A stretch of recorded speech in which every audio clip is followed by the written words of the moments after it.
বছর হলো মা মারা গেছে, তারপর থেকে কোনোদিনও কোনো তীর্থস্থানে যেতে পারিনি। তো সেই জন্য বুধবার দিন সকালবেলায় তিনজনে মিলে বেরিয়ে পড়লাম দক্ষিণেশ্বরের উদ্দেশ্যে। নিউ গড়িয়া থেকে মেট্রো ধরলাম 25 টাকা করে পার হেড। মেট্রোতে করে আমরা খুব তাড়াতাড়ি পৌঁছে গেলাম দক্ষিণেশ্বরে। একটা সময় মনে হচ্ছিল পুরো গোটা ট্রেনটা মনে হয় আমরাই ভাড়া করে নিয়েছি। যাই হোক, নিউ গড়িয়া থেকে পুরো একটা গোটা ট্রেন ভাড়া করে আমরা উঠে পড়লাম। দেখতে পাচ্ছেন ট্রেনটা পুরোটাই ফাঁকা, শুধু আমরাই মনে হয় ছিলাম। তা দুই সাইডের কিছু ভিউজ তোমাদেরকে দেখাচ্ছি, সেগুলো দেখতে দেখতে এনজয় করতে করতে চলো দক্ষিণেশ্বরের উদ্দেশ্যে যাওয়া যাক। ভিতরে যেহেতু এসিতেই ছিলাম, সেই জন্য বাইরের গরম আবহাওয়াটা বুঝতে পারিনি। লোকাল ট্রেনে করে গেলে হয়তো অনেকটা কষ্টই হতো। ডানকুনি লোকালে করেও আসা যায় শিয়ালদা থেকে, কিন্তু ওইটা অনেকটা গরমের মধ্যে অনেকটা কষ্ট হয়ে যাবে বলে ওই জন্য আমরা এই দিকটা দিয়ে আসাটাই প্রেফার করলাম।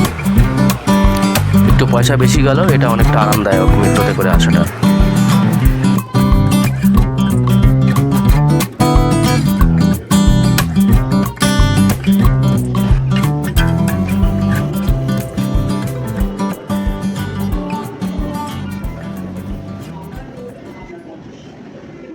দমদম পর্যন্ত প্রায় মাটির নিচ দিয়ে যাচ্ছিলো, সেই জন্য সেরকম দেখানোর কিছু ছিল না।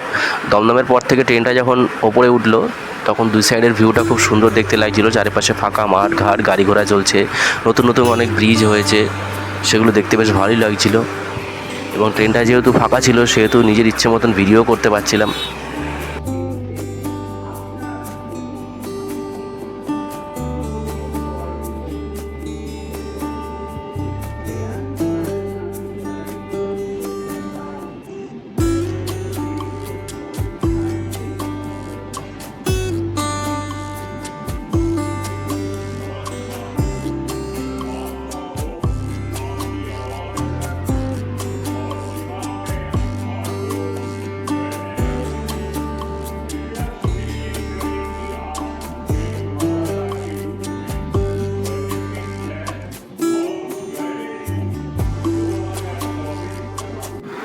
মালগাড়িটা পাস করছিল বলে আমি ভাবলাম মনে হঠাৎ করে ট্রেনটা দাঁড়িয়ে গেলো, মালগাড়িটা পাস করে যাবে বলে। তারপর আবার ভাবলাম মেট্রোতে আবার মালগাড়ি আসলো কোথা থেকে। সেরকম কিছু নয়, উল্টো দিক থেকে একটি ট্রেন আসছিল, সেই কারণেই ট্রেনটা কিছুক্ষণ দাঁড়িয়ে গেছিলো, মেট্রো ট্রেনটা। তারপরে আবার আমরা রওনা দিলাম। আমার মেয়ে তো সোনা তো খুব খুশি আনন্দে নাচানাচি করছে, পুরো ট্রেনটাই পুরো ফাঁকা রয়েছে, ওর খেলার মাঠ মনে করে খেলছে। যাই হোক, আমরা চলে আসলাম আমাদের গন্তব্যে দক্ষিণেশ্বরে।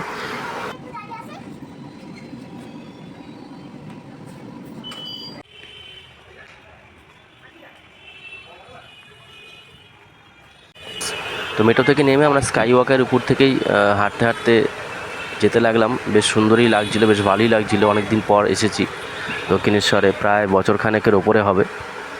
আমার মেয়ে তো খুব আনন্দ পাচ্ছে। দুপাশে দোকানগুলো, কিছু কিছু দোকান খোলা আছে, আর ম্যাক্সিমাম দোকানই প্রায় বন্ধ হয়ে গেছে। এখানে মনে হয় ব্যবসা সেরকম ভালোভাবে হচ্ছে না। আগে যখন স্কাই ওয়াকটা ছিল না, তখন দুই সাইডেই ডালা বিক্রি হতো, এখন আর সেগুলো হয় না। তো এখানে আমরা জুতো এবং মোবাইল টোবাইলগুলো জমা রেখে পান্ডাদের কাছ থেকে, মানে দোকান থেকে আমরা কিছু প্যারা এবং ফল প্রসাদ, যেগুলো পুজোর জন্য, পুজোর থালিটা নিলাম। খুব রোদ্দুর হচ্ছিল, পুজোর থালিটা নিয়ে, যেহেতু মন্দিরের ভিতরে মোবাইল নিয়ে যাওয়া যাবে না, সেহেতু সেটা দেখাতে পারলাম না। আমাদের পুজো দেওয়া হয়ে গেছে, আমরা এবার একটু গঙ্গার ঘাটের দিক যাচ্ছি। তো ওইদিকে ঘোরার জায়গা, বসার জায়গাগুলো মোটামুটি সব বন্ধ ছিল, জানি না কী কারণে। প্রবাবলি হয়তো ইলেকশন আসছে, সেই কারণে সব জায়গাগুলো খোলা নেই, শুধু স্নান করার জন্য একটা ঘাট খোলা ছিল।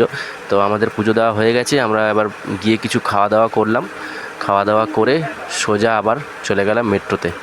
যেহেতু কোনো ঘোরার জায়গাগুলো সব বন্ধ হয়ে রয়েছে, সেহেতু আর আমাদের যাওয়া হলো না। নাহলে আমাদের একটু প্ল্যান ছিল, একটু গঙ্গার ধারে বসবো, একটু টাইম স্পেন্ড করব, সেটা হলো না। যাই হোক, আমরা প্রায় ঘুম এসে গেছে আমাদের, দেখতে পাচ্ছ। আমার তো ঘুম এসে গেছে, মেয়েরা দুজন অলরেডি ঘুমিয়ে পড়েছে। তো বন্ধুরা, গড়িয়া স্টেশনে নামার পর আমরা যখন লোকাল ট্রেন ধরার জন্য আসলাম, তখন দেখলাম প্রচুর বৃষ্টি নেমেছে, খুব জোরে বৃষ্টি হচ্ছে, এবং শেডের তলায় পর্যন্ত থাকা যাচ্ছে না, এত জলের ঝাপটা আসছে। ঝড় বৃষ্টি হাওয়া দুটোই চলছিল। আমরা কোনো রকমে নিজেদেরকে গার্ড করে একদম মাঝামাঝি এসে শেডের নিচে দাঁড়িয়েছিলাম। আমরা প্রত্যেকেই প্রায়, যতজন ছিল প্ল্যাটফর্মে, সবাই প্রায় ভিজে গেছিলাম, এবং মোবাইলও ধরে রাখা যাচ্ছিল না এমন অবস্থা। দেখতে পাচ্ছ পুরো ধোঁয়ার মতন হয়ে রয়েছে। তার মধ্যে আমি চেষ্টা করেছি যতটা সম্ভব ভিডিওটা তুলে তোমাদেরকে দেখানোর জন্য যে কী পরিমাণ ঝড় বৃষ্টি শুরু হয়েছিল এই সময়টা। তারপর যাই হোক আমরা আমাদের ট্রেন চলে আসলো এবং আমরা তারপর আস্তে আস্তে ঝড় বৃষ্টি কমে গেল, আমরা তারপরে আমাদের বাড়িতে চলে আসলাম।